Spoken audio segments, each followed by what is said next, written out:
Merci. Ça va? Bonjour, je pars rencontrer Antoine qui a découvert l'hypnose suite à ses études de droit où il a entendu que l'hypnose était interdite pour avoir des aveux. Il pratique maintenant l'hypnose depuis 8 ans et en parle régulièrement à des professionnels de santé, notamment à l'hôpital de Reims. Parce que oui, l'hypnose est utilisée dans le domaine médical, notamment dans les anesthésies, et puis pour prendre en charge la douleur des patients pour améliorer leur qualité de vie. Vous allez voir que l'hypnose n'est pas de la magie, parce qu'on a souvent cette image du magicien qui nous endort et où on tombe par terre, que tout le monde peut pratiquer l'hypnose, que l'hypnose est un changement d'état que l'on vit tous les jours, qu'il permet de mieux nous connaître. Et lorsque l'on est hypnotisé, on est conscient. Enfin, vous verrez que ça peut marcher vraiment pour tout le monde et que l'on ne peut pas rester coincé avec l'hypnose. Ça, c'est une bonne nouvelle. Allez, place à l'interview et place à Antoine. Un autre Antoine, oui. Bonjour. Antoine, je t'ai contacté parce que tu pratiques l'hypnose. Effectivement, je pratique alors depuis pas mal d'années maintenant. Je pense que ça doit faire 8 ans. Et comment t'es arrivé à l'hypnose? J'ai entendu parler d'abord d'hypnose dans mes cours de droit. Et je me suis dit, purée, mais si j'en entends parler dans mes cours de droit, c'est que quand même, il y a un truc qui doit marcher dans cette histoire. Je me suis renseigné et puis, de manière très intéressée, j'ai appris l'auto-hypnose pour apprendre mes cours de fac. Comment on fait ça? Alors ça, c'est une très très bonne question. Je pense que je pourrais développer une méthode là-dessus. On pourra faire une vidéo d'ailleurs là-dessus, mais il y a plein de techniques pour apprendre ces cours avec de l'auto-hypnose. Ok. Voilà, et puis après de l'auto-hypnose, je suis passé à l'hypnose. J'avais envie de découvrir comment est-ce qu'on pouvait hypnotiser quelqu'un, et puis comme ça m'a passionné, j'ai pas arrêté. Ok. C'est quoi le principe de l'hypnose? Souvent quand on parle de l'hypnose, on voit tout de suite un type avec un grand chapeau, une grosse moustache, avec une pendule qui nous fait dormir, je le veux. Voilà, bon, c'est l'image d'un vieux film qui est resté dans l'imaginaire des gens. Là, c'est ça, avec les yeux qui font des... voilà, comme vous voyez, en fait, je n'ai pas ça. Mais pourtant, je fais quand même de l'hypnose. En fait, l'hypnose, c'est pas du tout magique. C'est au contraire, et c'est ça qui m'a attiré, c'est une discipline qui est très technique. C'est-à-dire qu'avec la bonne discipline, n'importe qui peut devenir hypnotiseur, peut apprendre à hypnotiser, il ne faut pas de don particulier. Alors c'est vrai que ça reste de la voix, ça reste de la parole. Donc c'est vrai que par exemple, tu verrais une voix comme ça et qui part, bon, ça va être compliqué de retenir l'attention. Mais en dehors de ça, honnêtement, n'importe qui peut apprendre l'hypnose. Donc c'est avec la voix? C'est avec la voix, tout à fait. En fait, ça va être vraiment la parole, donc à la fois la manière dont vous allez parler et puis aussi évidemment le contenu, ce que vous allez dire. L'idée c'est de réussir à provoquer chez la personne ce qu'on appelle un état de transe. En fait, quand on parle d'hypnose, pour moi, on veut dire deux choses. On veut dire d'abord un état, qu'on appelle communément l'état de transe, et puis ensuite une certaine technique. L'état de transe, c'est ce qu'on appelle un état modifié de conscience. Toi, moi, vous, aujourd'hui, on est dans notre état de conscience, on est normalement conscient, un peu comme d'habitude. Sauf qu'en fait, on se rend compte que comme d'habitude, c'est parfois différent. On n'est pas conscient de la même manière là quand on se parle qu'au travail par exemple, ou le matin en se levant. On a comme si notre conscience finalement était une autre personnalité variée un petit peu au fil de la journée. Et puis on a certains moments où on est vraiment conscient différemment. Alors il y en a qui ont ça par exemple en faisant de la méditation, en faisant de la sophrologie, certains même ont ça en faisant du sport par exemple. Il y a des gens qui font du sport, qui font de la course à pied, qui me disent mais c'est fou, moi ça me vide la tête, j'ai l'impression d'être complètement ailleurs, je me sens bien, je suis ancré en moi-même. Voilà. Et tous ces états-là, c'est comme des états de conscience un petit peu modifiés. Et en fait l'hypnose, l'état qu'on va chercher c'est ça, c'est un état modifié de conscience. Alors c'est un état qu'on vit tous les jours en fait. Je pense au moment où on est un petit peu dans la lune, tu sais on n'a plus l'impression d'être dans son corps. Voilà, mais simplement, voilà, tu penses à un truc, puis d'un coup tu te rends compte qu'il y en a un qui t'appelle, hey, Antoine. Ah oui, pardon, je sais plus à quoi je pensais. Et ça c'est un état de transe. Typiquement quand, voilà, en fait ça arrive souvent à plein de personnes. Typiquement quand tu conduis en voiture ou en vélo sur un chemin que tu as déjà fait 1000 et 1000 fois. Tu arrives à ton point de départ, tu ne te souviens plus du trajet que tu viens d'emprunter. C'est comme si tu avais fait un blackout entre ton départ et ton arrivée, pourtant tu es arrivé au bon moment. Mode automatique. Voilà, exactement, c'est un mode automatique.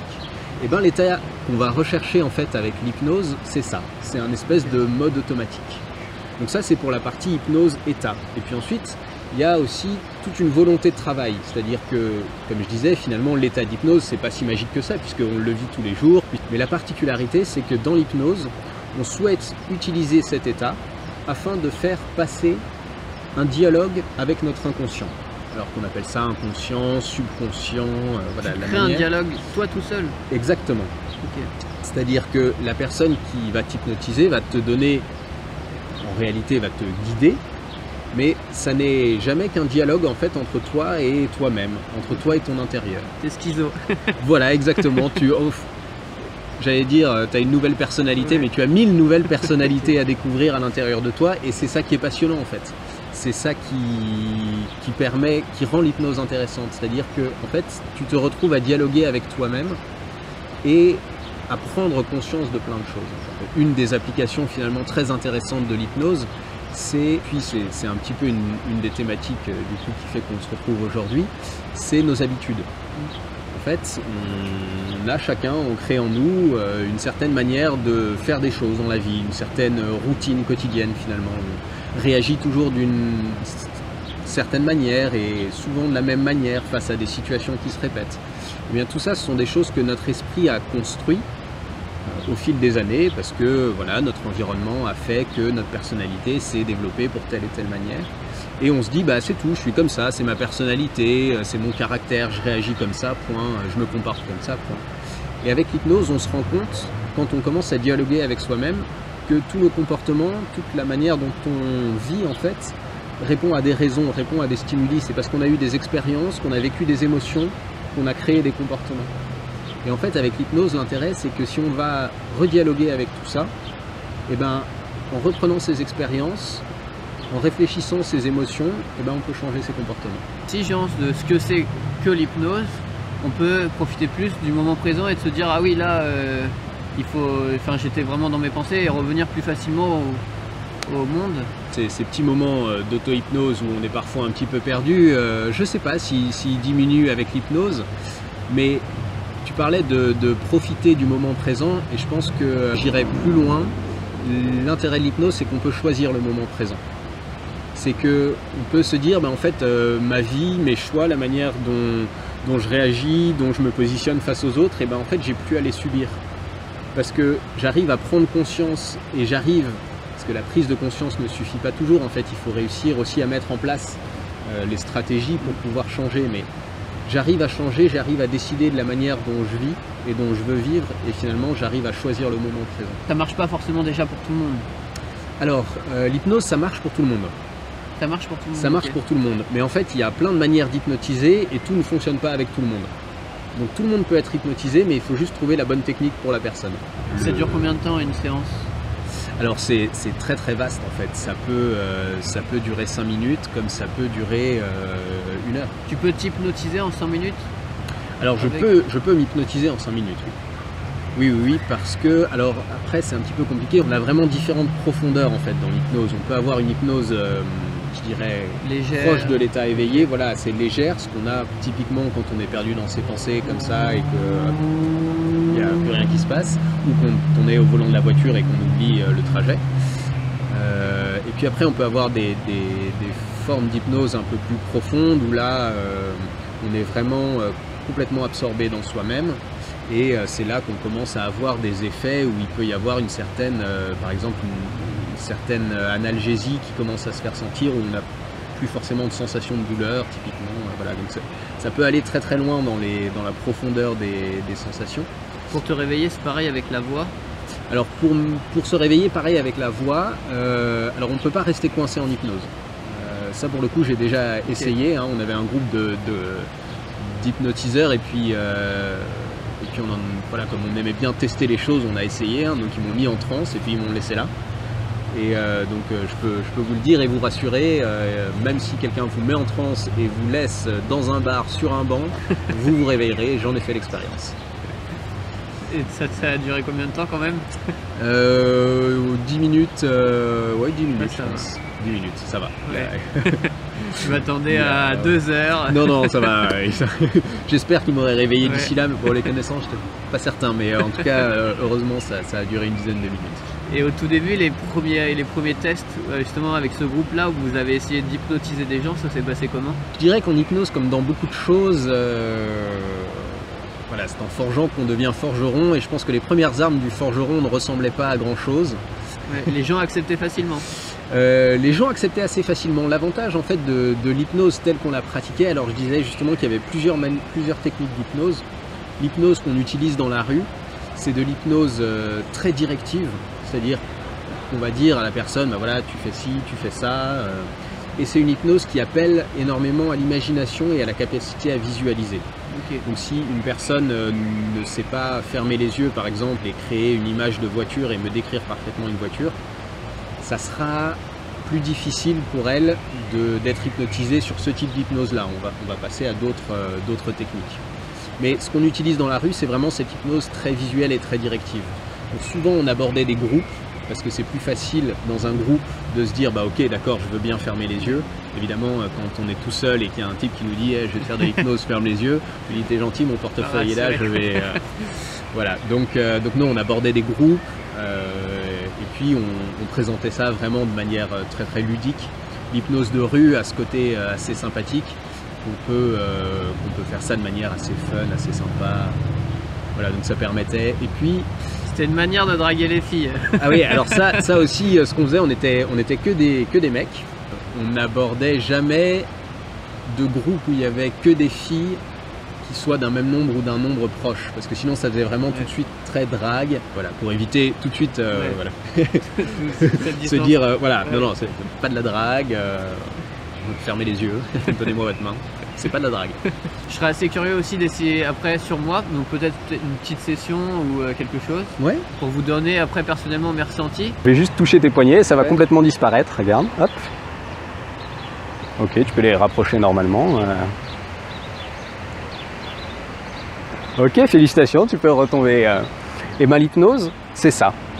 Okay. C'est avec ton imagination, changer ta réalité. Si tu as compris ça à l'hypnose, tu as tout compris. Okay. Mais toi, comment tu as fait pour me Moi, je fais rien. C'est toi qui fais tout le boulot. C'est ça qui est génial en hypnose. N'importe qui dans la rue, tu lui demandes de faire ça et il va croire qu'il a des éléments ou ça va marcher, ses doigts. Oui, alors effectivement, voilà, ça prend un peu, il y a un tout petit peu de technique. En fait, ce qui est important, c'est vraiment de permettre de tout favoriser pour que la personne arrive à visualiser correctement. Ça commence par ce qu'on appelle un yes set. On utilise beaucoup dans la publicité, qui est une technique qui va te forcer à dire oui un certain nombre de fois. Parce que ton cerveau, quand il dit oui un certain nombre de fois, il se programme pour continuer à dire oui. Donc si je te dis que tu vas faire ça, tu fais ça, tu vas faire ça, tu vas faire ça. Et petit à petit, en fait, ton cerveau se programme pour faire ce que je lui dis et pour, quelque part, pour accepter un petit peu les suggestions. Donc, comment fait petit Alors, j'aurais pas pu à la fin te demander ton portefeuille. Oui. Dans un quart d'heure, je pense que j'aurais pu, mais c'est une autre technique, on en parlera une autre fois si tu veux. Mais l'idée, c'est, tu me disais au début, bah tiens, je suis un peu stressé, etc. Et en fait, c'est un peu de désarmer ça. C'est-à-dire que, quelque part, en me disant oui, ton cerveau m'autorise de la confiance et à partir de ce moment-là, on peut commencer à travailler. Et ensuite, c'est là que vient la technique vraiment de l'hypnose. Tout d'abord, j'ai quand même placé mes mains ici. Donc en fait, toute l'hypnose va jouer sur les sensations, perceptions et ce qu'on appelle le VAKOG. Donc c'est des initiales VAKOG pour le visuel, l'auditif, le kinesthésique, l'olfactif et le gustatif, qu'on utilise un petit peu moins, surtout dans la rue. Mais donc en fait, on va stimuler tes sens pour te permettre de créer une autre réalité. Donc le premier sens effectivement qui est stimulé, ça va être le toucher. C'est-à-dire qu'à partir du moment où je mets voilà, les pouces ici ou les doigts ici, tu vas avoir une sensation et tu vas avoir une certaine mémoire de sensation. Quand je te dis recherche la sensation qui est dans le creux de ta main, comme tu en as eu une en fait juste à l'instant, elle va être plus facile à aller chercher. L'auditif, c'est évident, j'ai parlé en fait. Si vous voulez connaître les autres variables de l'hypnose, laissez un commentaire dans la description. Sinon, je vous ai mis des livres sur le sujet si vous souhaitez en savoir plus. Vous pouvez aussi contacter Antoine via sa page Facebook. Et puis, vous avez l'application qu'Antoine a créée pour tester l'hypnose de chez vous. Et on se dit à bientôt.